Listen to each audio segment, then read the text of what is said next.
As Dina said and Kelly said earlier, I am one of the art therapists here at CHOP, and I'm really grateful to be in this virtual space with all of you this evening.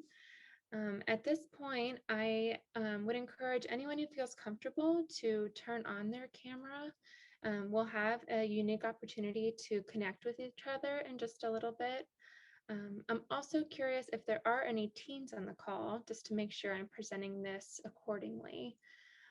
And if you don't feel comfortable turning on your camera, if any teens could either quickly unmute themselves or use the chat function to let me know that you're here.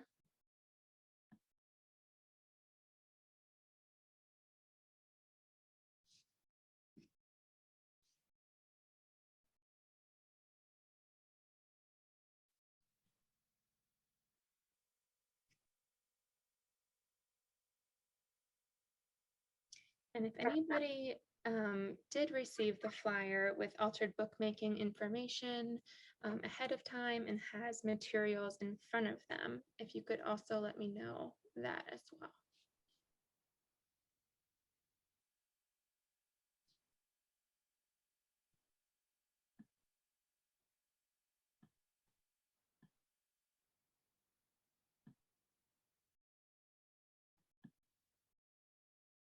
All right, I'm going to work on sharing my screen.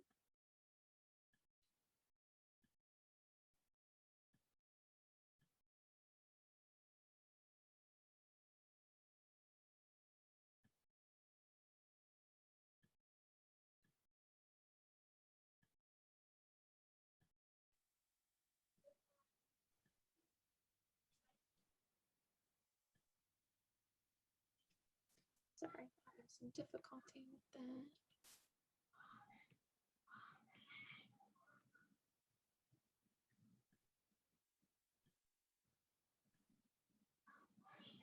All right, is everybody able to see that okay? Hey, Anne-Marie, please come here. Come here, please. All right, so what I'll go into now is a pretty brief introduction into what art therapy is, and then I'll go into altered bookmaking a little bit and give just a really brief experiential of what that might look like. So you may have encountered an art therapist before because art therapists work in all different types of settings. Art therapists work in schools, in outpatient centers, and in hospitals like myself. And meeting with an art therapist is similar to sitting down with a psychologist or a counselor in the sense that art therapists are mental health professionals. We are able to support our patients verbally, if that's a preference, with the added benefit of art making and the creative process involved as well.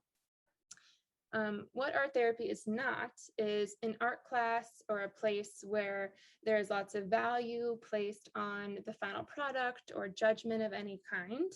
And it is more so meeting with a professional who you can trust, who understands that art making can be a very powerful way to express our thoughts and feelings when maybe words aren't quite enough. So there's lots of different things that can be worked on in art therapy. You can always feel empowered to communicate what you would like those goals to be with your art therapist, meaning patient-directed goals. A lot of times patients see art therapists to develop coping strategies for specific stressors, for pain, for anything going on in their lives that they might need to develop some additional coping strategies around. As I said earlier, sometimes it's really difficult to verbalize or articulate a particular feeling or experience that we're having. And in that way, creating art can kind of speak for itself in communicating what that might be like for you. For anyone who is creative in any way, whether that's writing, making music, making artwork, can really relate to that feeling of that positive self-esteem boost once a long-term project is completed.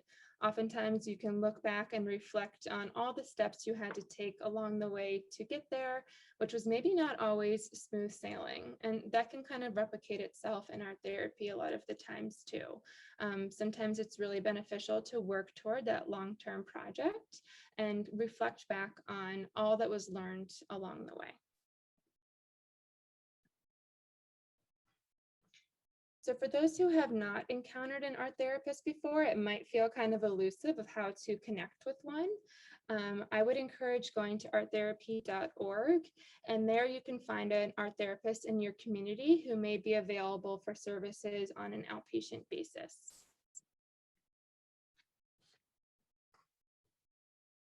So I will give a little introduction into what exactly altered bookmaking is.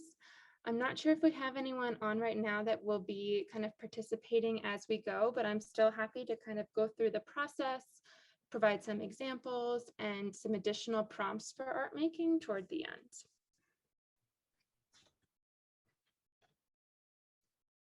So an altered book is really the idea of creating artwork inside of a book that already exists. It's designed to kind of give inspiration or ideas from images or words that already exist on the page. And a really interesting and great thing about altered bookmaking is that there's truly no one way to do it and really no wrong way to do it either. It can look different for everybody. I've heard it called imperfect scrapbooking in that way, and that it's a place to kind of document your feelings, your thoughts, your experiences without it having to look refined or in any particular form.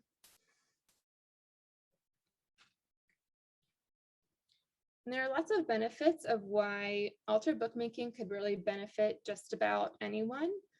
I know many people have probably journaled at some point in their lives or had a sketchbook, and a altered book can kind of serve as both of those things simultaneously. It's really a visual journal where you can kind of lean into your preferences and lean into what feels most expressive and comfortable for you. Most books have a combination of words and images, so you can kind of use that as inspiration for exploring either of those avenues. The no blank page struggle is really meant to empathize with that feeling of starting a paper on a blank page or starting a painting on a blank canvas and feeling that overwhelming feeling of having no idea where to begin. I think we've all kind of felt that way at some point. And with an altered book, there's always something already on the page. There's always somewhere to begin. Sometimes it's even just the smallest of words or images that can kind of spark an idea that you can build upon. So in that way, it can feel a little less intimidating than maybe some other more traditional forms of writing or art making. It also becomes sort of your own personal space, right? So books have that natural ability to open and close when you're ready to be done with it. And in that way, it can feel kind of private if you want it to be. It can be just for you. It's also a great thing to kind of share with friends and family if there's something that you want to communicate to them or express to them in a way that, again, was maybe more difficult to do verbally. It's a great thing to kind of share with others. And altered bookmakings are certainly an ongoing process because they can take a really long time to sort of fill from cover to cover. And in that way, they're a really great thing because there's no pressure to open a page and finish it in that moment. It's meant to be an ongoing, continuous routine for yourself. It could be a good idea if it's something that feels supportive to you to sort of build this into a part of your daily routine. So maybe there's time over lunch or right before bed where you might kind of check in with yourself and work on a page a little bit at a time each day. And you'd be surprised how over time then your book kind of becomes full of a document of all of your experiences. And lastly, altered bookmaking is really great because there's so many different things that you can do with it. There's something for everyone when it comes to altered bookmaking. Next, I'll go into a little bit more about materials you could choose to work on in your book. And in that way, it's meant to feel really relatable and accessible to anyone who may have interest. So the first examples here represent someone who used marker and colored pencil, and the second one a little bit more paint. And you'll see in this first one, we can still see many of the words through the colored pencil and marker that they chose to use. If we could see, excuse me, if we could see a little bit better, these yellow parts here, it looks like they selected certain words that maybe stood out to them in some way and kind of then began to reform a sentence of their own. Whereas on this one, this part, the paint entirely covered the words in the page, and they altered it to be something entirely new. So both of these options are really great things to try and explore. I would say with marker and colored pencil, these things are a little bit easier to do on the fly because there's no drawing time involved. Whereas with something like paint, you would just need to leave your book open for quite some time while the paint dries completely.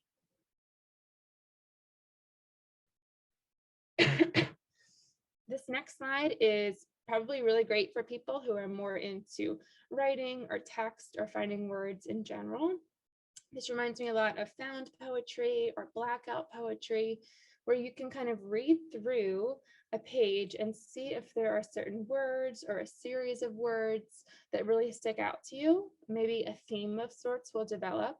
And then there's always opportunity to add additional drawings or art making around the words that might stand out to you there. So this can be done as simple with a Sharpie. You could incorporate color if you're interested in doing that as well. And the last one here is all about collaging and mixed media.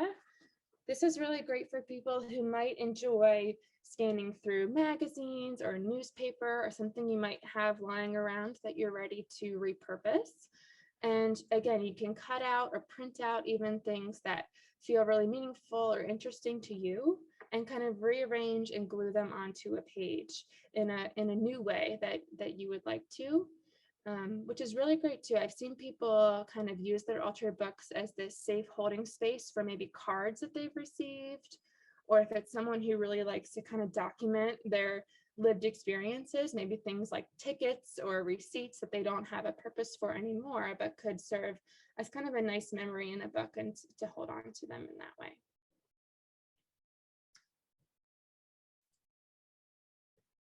So before I kind of jump into this prompt, I was wondering if anyone had any questions about art therapy or about altered book making.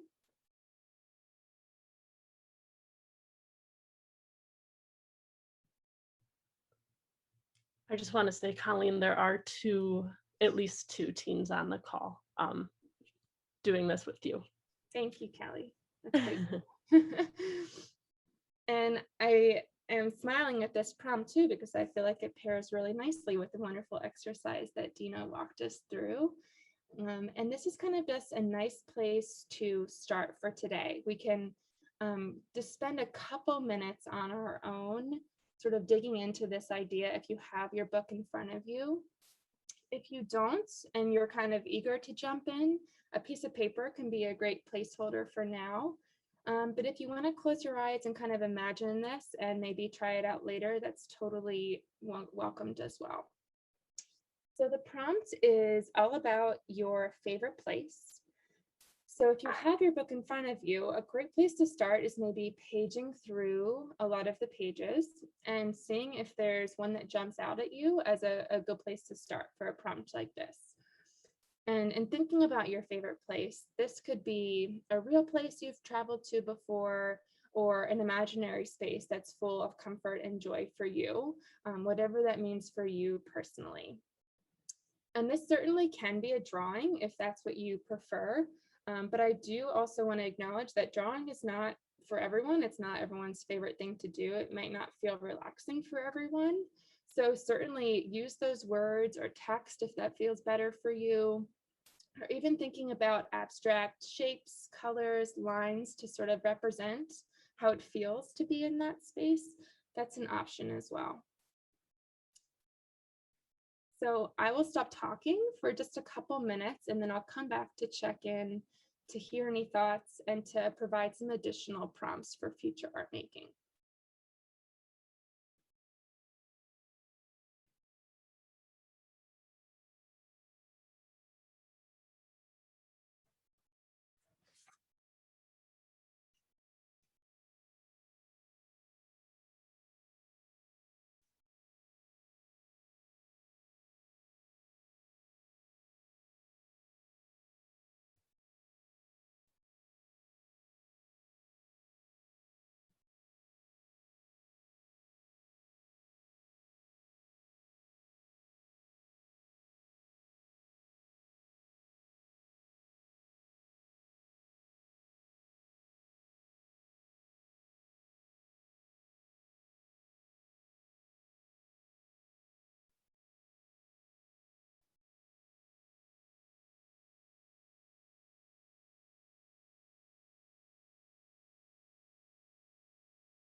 I'm wondering if anyone wants to share any particular material you might be using or a technique that you're trying out.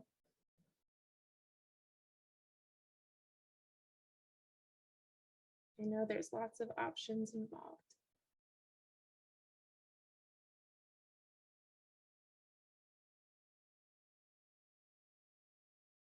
So while you're maybe working on that or thinking about that, here are some potential prompts that you could think about when it comes to future art making, whether it's in your altered book or otherwise. I've seen some really nice pages that are kind of like an all about me page or an introduction to me page where you might include your name, but also other things that kind of are identifying factors to you. So your main passions, your interests, your hobbies, what and who you love might be on there. It's kind of a great way to reflect on like what's most important to you personally. The Dear Future Self prompt is kind of a great way to show some hope for the future and some things that you hope for yourself, maybe in the next year.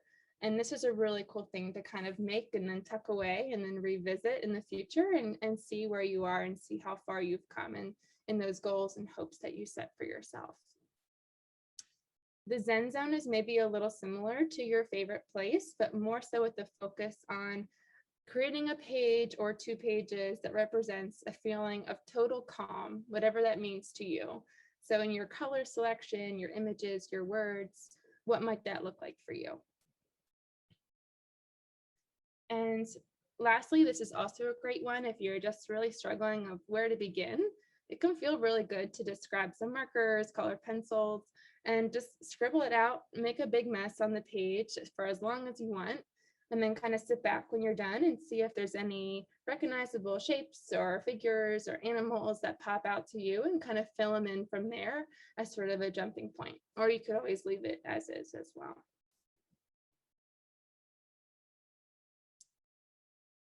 So that's all I have for now. I do have my email included in case anyone wants to reach out to me directly to ask any more questions about art therapy in general or about altered bookmaking. Thank you, everybody.